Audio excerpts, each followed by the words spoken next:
Assalamualaikum warahmatullahi wabarakatuh. Let me introduce myself. My name is Bela Sari. I'm from class 5D English Education Department Winsus Karyau. So, in this occasion, I want to explain about chapter 1. The title is The Nature of Enquiry Set in the Field. So, stay at my video. Straight to the introduction. Analysis takes an important notion from Hitchcock and Huggins, who suggest that ontological assumptions give rise to epistemological assumptions. This in turn give rise to methodological considerations, and this in turn give rise to issues of instrumentation and data collection. Added to ontology and epistemology is axiology, the values and beliefs that we hold. Okay, next slide. The search for understanding. People have long been concerned to come to grips with their environment and to understand the nature of the phenomena it presents to their senses. The means by which they set out to achieve this end may be classified into three broad categories: experience, reasoning, and research. Okay, next slide. Conceptions of social reality. First, there are assumptions of an ontological kind, assumptions which concern the very nature or essence of the social phenomena being investigated. The second set of assumptions identified by Barrel and Morgan are of an epistemological kind. This concerns the very best of knowledge, its nature and forms, how it can be acquired, and how communicated to other human beings. The third set of assumptions concern human nature and, in particular, the relationship between human beings and the environment, since the human being is both its subject and object of study. The consequences for social science of assumption of this kind are far-reaching. Okay, and next slide is paradigms. Educational research has absorbed several competing views of the social science. The scientific view and an interpretive view, and several others that we explore in this book, including critical theory and feminist theory. Some views hold that the social sciences are essentially the same as the natural sciences and are therefore concerned with discovering natural and universal laws regulating and determining individual and social behavior.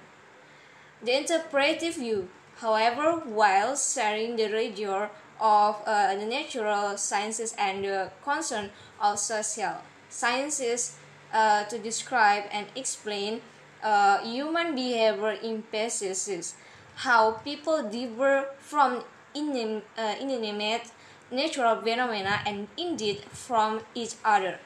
This contending views and also the corresponding reflection in educational research system in the first instance from different conceptions of social realities.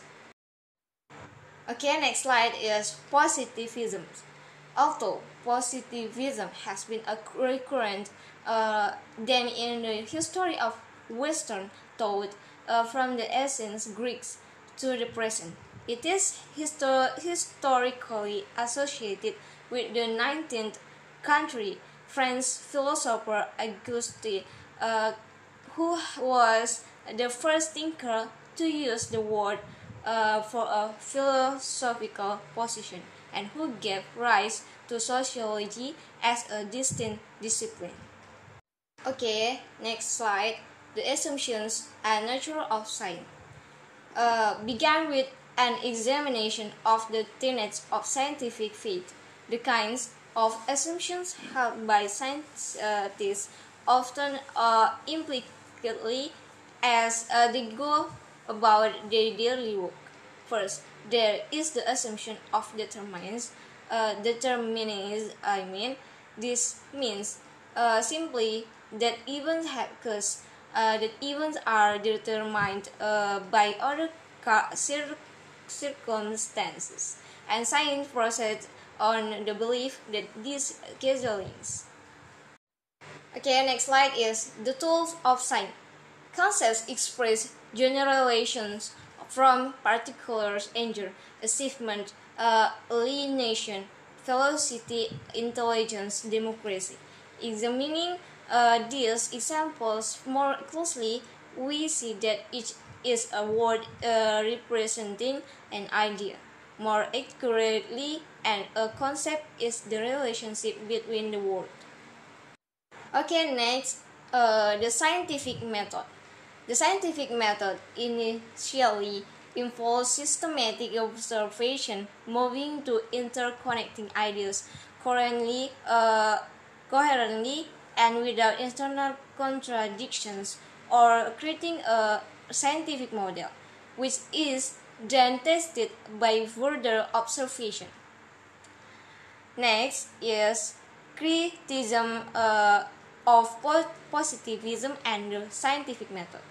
In spite of the scientific enterprise's proven success using positivism, especially in the field of natural science, its ontological and epistemological bases have been the focus of sustained and sometimes vehement criticism from some writers.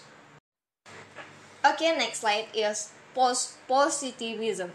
The positivist view of the world is of an ordered, controllable, predictable, standardized, mechanistic, deterministic, stable, objective, rational, impersonal, largely inflexible, closed system whose study yields immutable, absolute, universal laws and patterns of behavior, or a grand narrative, meta-narrative, and which can be studied straightforwardly through the empirical, observational means of the scientific method.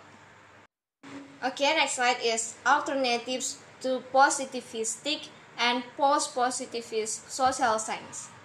Naturalistic and interpretive approach, although opponents of positivism within social science subscribe to a variety of schools of thought, each with its own different epistemological viewpoint. They are united by the common rejection of the belief. Okay, next slide is a question of terminology.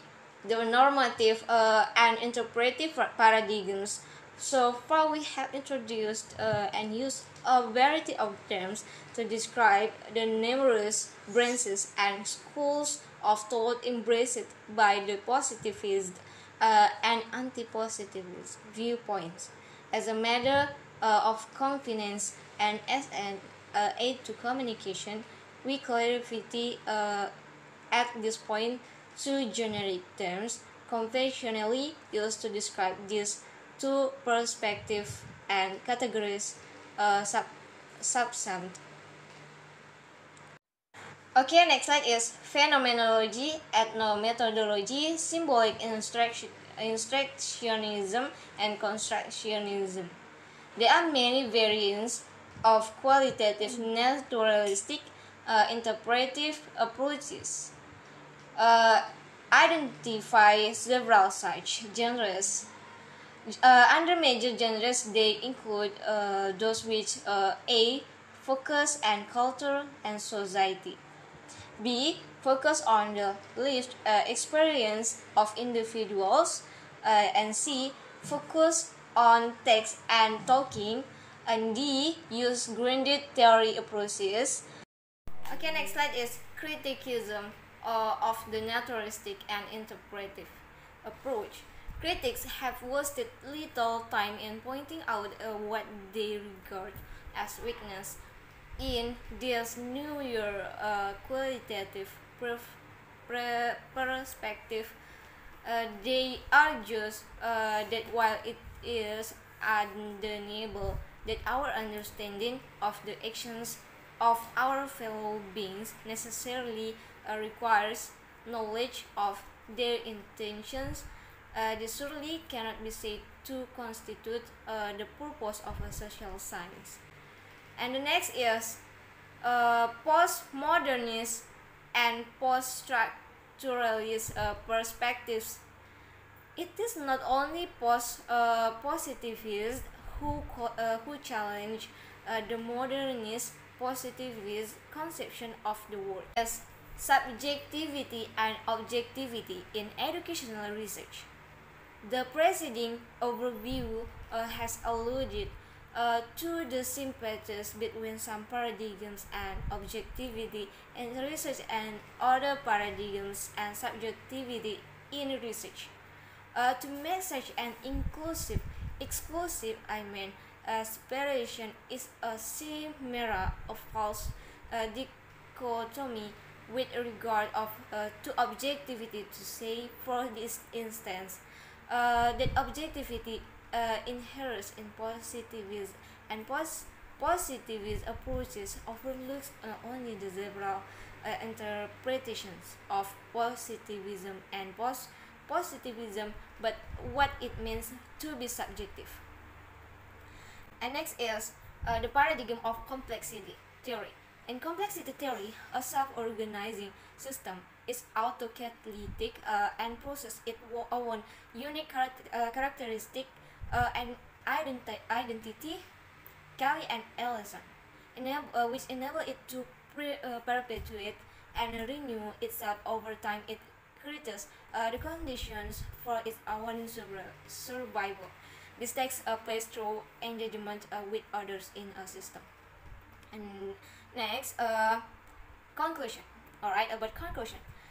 The chapter has argued that planning and conducting educational research cannot follow simple recipe, but is a complex, deliberative, and literative process in which ontological and epistemological matters have to be considered, and in which many different kinds of understanding feature.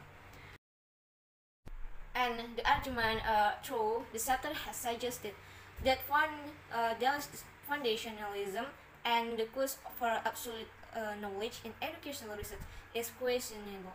In this, it has indicated the expanding range of approaches, of which, for example, postmodernism, post-structuralism, and complexity theory are examples. Okay, now talking about chapter 2, mixed method research.